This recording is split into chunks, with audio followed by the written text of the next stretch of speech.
is Crystal with Pineapple Papers, and it is the last Wednesday of the month. So that is the day that I get together with a ton of scrappy friends, and we take a pin from our Pinterest board and use it as inspiration. So you can see my pin up there in the left-hand corner. I don't know who did it, but I will tell you that I don't do it justice. But that's okay. I do love how it turned out, so it's all good. This first part is sped up quite a bit because I didn't cut anything out. I am also doing this as my last How to Kill a Kit with Style bingo board. So it's the last diagonal. So it's a multi-photo layout, acrylic or acetate, a free space, splatters, or packaging technique, and stitching. So I have these two pictures of my daughter and her entire dance group, the company dance group for their their combined number, and it was called American Bandstand. So they have red, white, and blue. Julianne's little group was white. So I thought the stars would be perfect. So in the inspiration piece, you can definitely see that she had some modeling paste. I'm using super cheapy texture paste from Walmart through this gorgeous stencil from Scrapping Reflections. It's the All-Star stencil. And I did it completely all over my background instead of just in a little bit of area like you see in the inspiration piece. And then I am going to take my shimmers. I have 4 blue colors, and I'm going to do the packaging technique. I am going to take the inspiration where there's like one big area and then one area kind of to the right.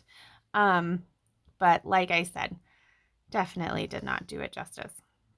So there are 4 different colors. One of my shimmers has the name line through it, so I don't know what it's called, but the other 3 are Tickle Me Turquoise, Colder Than Ice, and Winter's Mist. So I put those on there. I dab some up.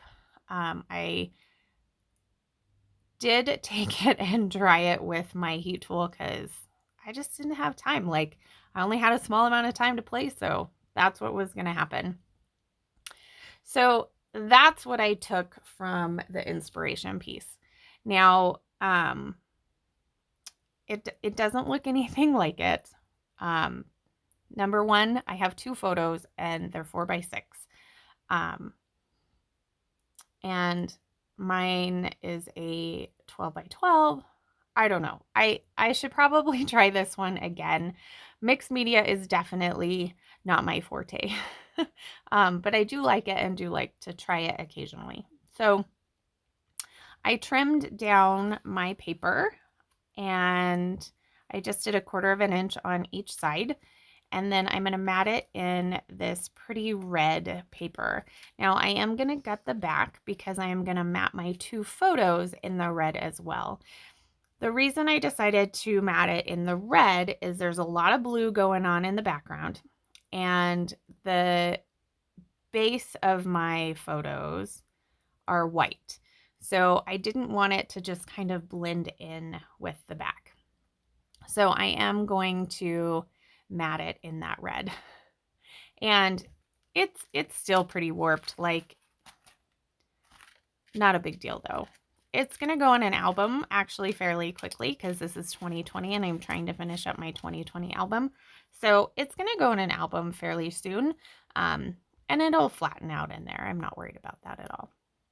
So that's the piece I gutted and I get to use it. And I'm just going to trim around them. Now I will adhere that, to the background paper with my Nuvo Deluxe adhesive because there is so much mixed media. So that is going to be kind of my layout. So I have my multi-photo, I have my packaging technique. Now I'm going to get my acrylic on. So I have this acrylic piece from Bramble Fox that says Together, and I'm going to build up my title. So my title is going to say Dance Together, and I have these red American Craft thickers that are all fallen off, and most of them are in the bottom. So I'm kind of searching through to see if I have an N, which I do find, and oh my goodness, there's an E right there. Oh, I'm so blind, apparently. So I'm looking for an E. That's what I'm doing right now. And I decide, oh, I can't find an E, but I found an F and an I. So that's what I'm going to make an E out of when there are two E's that are perfectly good. That's so crazy.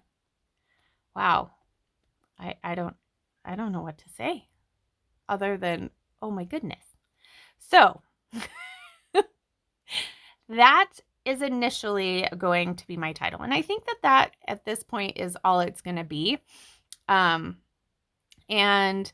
then I went through my 4th of July items and I found this kind of rhinestone strip, and it has blue stars. And so I'm just going to run it down the side just like that. I guess technically I'm going to run it up the side because I thought for some reason it would be easier putting it down from the bottom up than the top down. I don't know. But it worked out okay. And I do have to trim off. There was just a little tiny bit extra at the top. So I'm going to take that extra star and put it down by the title. So while I'm doing that, I want to remind you to check out the description box because I will have a list of everybody who is playing along with me this month. And I would love for you to hop around and see what pins everybody's using. Sometimes we use the same pin or a same theme or something to that effect.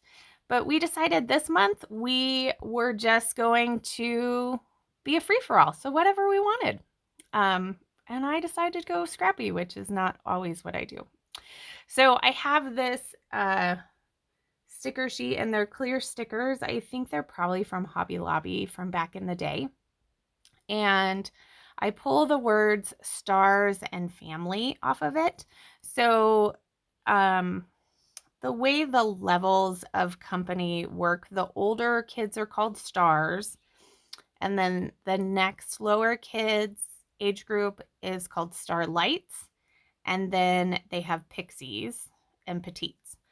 But I felt like they're all stars.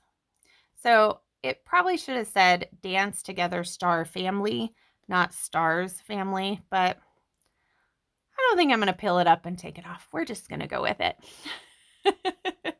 So after I glue down anything, I am going to move a couple of pieces that are on my desk that I felt like were semi-heavy. So my little container that I put my sequins in, my stapler. Sometimes if I have a glass of water, I'll even put that on, even though I wouldn't recommend that, just in case. Because I think right before I did this layout, I totally spilled my drink. So wouldn't recommend that. Now, I do have this pack from K & Company called Americana, and it had 94 pieces in it. It doesn't have 94 now, but I wonder if it has a date on it. It's pretty old.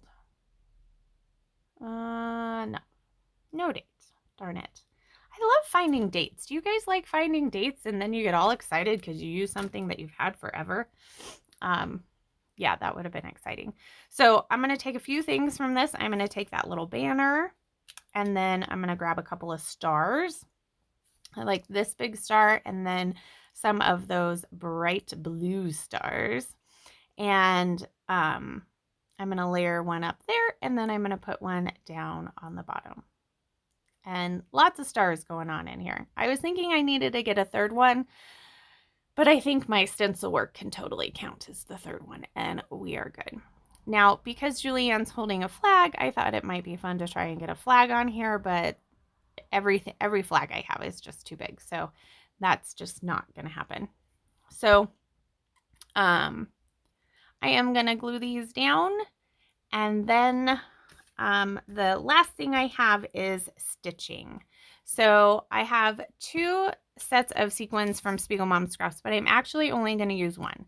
So the one I'm going to use is Firecracker here that I am pouring in, and it had these cute little gold 2020s in them. So I'm going to pop that down next to that, what do you might call it? Next to that star. And then I am going to do 3 lines of stitching with the sequins. So there's just 2 holes, one at the top and one at the bottom. And I just stringed on the sequins so they can freely move. And it's super fun. So there are the close-ups. I hope you enjoyed killing the bingo board. I did. Make sure you check out everybody's links below, and remember to wear your crown, and we'll see you next month. Bye.